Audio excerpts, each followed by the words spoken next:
প্রতিদিন যেহেতু আমি রান্না বান্নাটা করি তাই বাবার মার্কেটের ব্যাগটাও কিন্তু আমি খালি করে থাকি। তো hello everyone, welcome to my cooking ব্লগে। তো এই যে আজকে অনেকগুলো লঙ্কা এনেছি, শাক আর পুদিনা, তার সাথে বেগুন আর ঝিঙ্গে।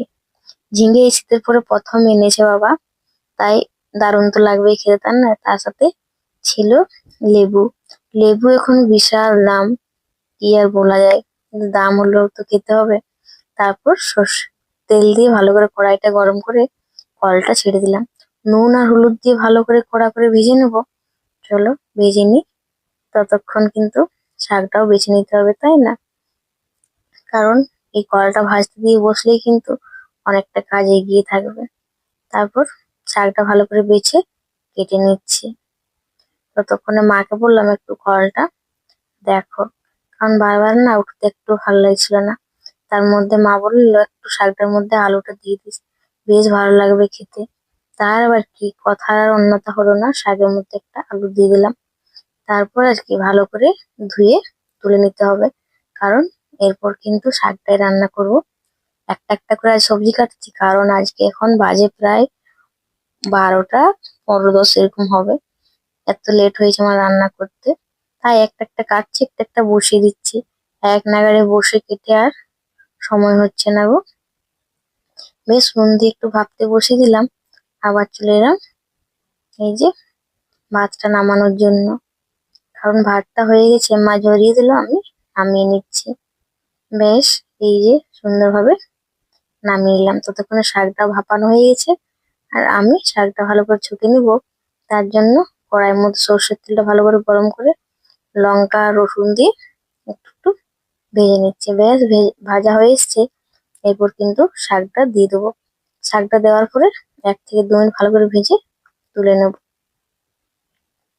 আচ্ছা, আপনার বাড়ি কি রোজই শাক হয়? আমার ব্লগ যারা দেখেন তারা জানেন আমার বাড়িতে প্রতিদিন শাক হয়। এই নিম খাওয়া শেষ হলেই না প্রতিদিন করলা হবে, টেনশন নেই, করলাটা হবেই হবে। আর এই যে বারবেলায় নিয়ে এসেছি বাবা ছোট মাছ। আর একটা কথা কি জানেন তো, আমি যখন বোনের বাড়িতে ছিলাম তখন বাবা বলছিল আমি একটা মাছ ছোট মাছ খাইনি। মানে বুঝতে পারছেন, একটা মানুষ বা বাবারও আমারও, আমার বাড়িতে প্রায় ছোট মাছটা সবাই পছন্দ করে, পিস থেকে শুরু করে সবাই। পিসি এলেও কিন্তু বাবাকে বলে, এরে ছোট মাছ নিয়ে আসিস তো, জানে আমি ধুয়ে দেবো। কারণ মা পারে না, মা ধুবে না, ওই জন্য বাবা নিয়ে আসে না। মাকে বেশি একটা কষ্ট চায় না আর কি।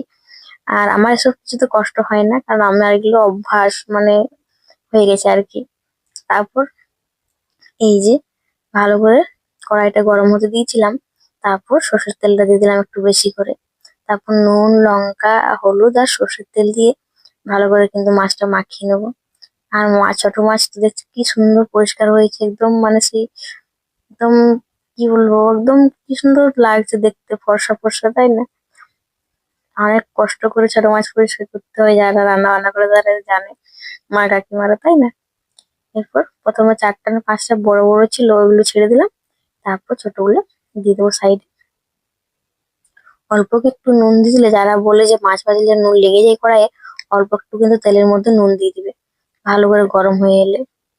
আর আজকে আমার মিক্সির বাটি ধোয়া নেই, তাই আমাকে শিলবাটা দিয়েই বাটতে হবে। তার মধ্যে ছিল 2 রকম সর্ষে, লঙ্কা আর অল্প একটু আদা আর 2 কোয়া রসুন। ব্যাস, এবার বেটে তুলে নিলাম। এবার মাছটা হয়ে গেছে এক সাইডটা, অপর সাইডটা কিন্তু পাল্টে নিতে হবে।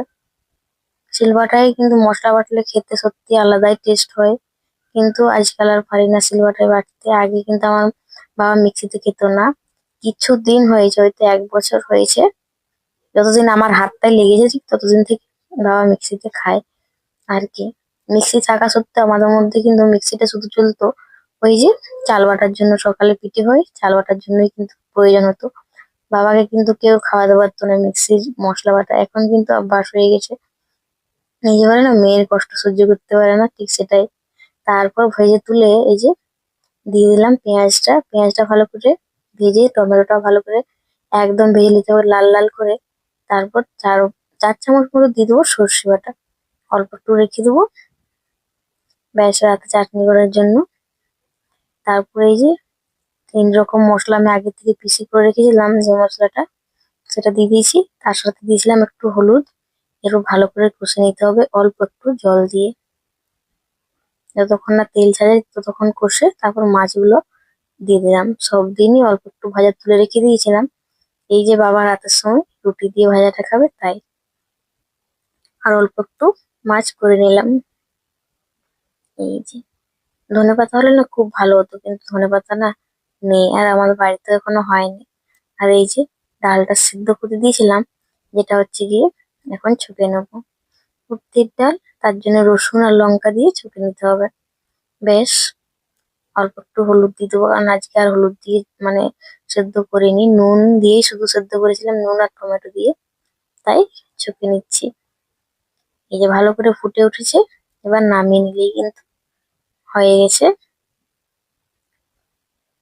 চলো বাকিগুলো করে নিই, কি কি আর আছে আগে দেখে নিই, যদি কিছু বাটার থাকে বা কিছু করার থাকে। হয়তো আছে। এই যে কালকে সবজি, মানে কালকে খাইনি ভাই আর বোন দুজনে, তাই সবজিগুলো অনেকই আছে, তাই অল্প অল্প করে করেছিলাম। মাছটা অল্প করে করেছি, ভাজা তুলে রেখে দিয়েছি, কারণ মাংস আছে কালকে, ওরা মাংস দিয়েই খেয়ে নেবে। কারণ ভাই আর বোন দুজনাই মাছটা পছন্দ করে না আর কি। তারপর আমি ওই পুদিনাটা বেটে নেবো, তার জন্য দিয়েছি নুন, দুখোয়া লঙ্কা আর কিছুটা জল, আর তেঁতুল তো লাগবেই লাগবে। অল্প একটু ঘুরে নিই, বাকি জিনিসগুলো আর লাগছে না। ব্যাস একটু ঘুরিয়ে নিয়ে এলাম, তারপর চিনি দিয়ে দেবো অল্প একটু। চিনিটা না দিলে কিন্তু টেস্ট হবে না বেশ একটা ভালো, মিষ্টি মিষ্টি ঝাল ঝাল। তারপর আবার কিছুটা ঘুরিয়ে নামিয়ে নিলাম। এরপর সর্ষের তেল দিয়ে একদম রেস্টে রেখে দেবো, যখন খাওয়া দাওয়া শুরু হবে তখন কিন্তু এর থেকে নিয়ে নিয়ে খাওয়া যাবে, তাই না? এই যে হয়ে গেছে, তো চলো আজকে এই অবধি। আপনারা খুব ভালো থাকবেন, সুস্থ থাকবেন সবাই, আর আমিও ভালো আছি। চলো সবাইকে টাটা।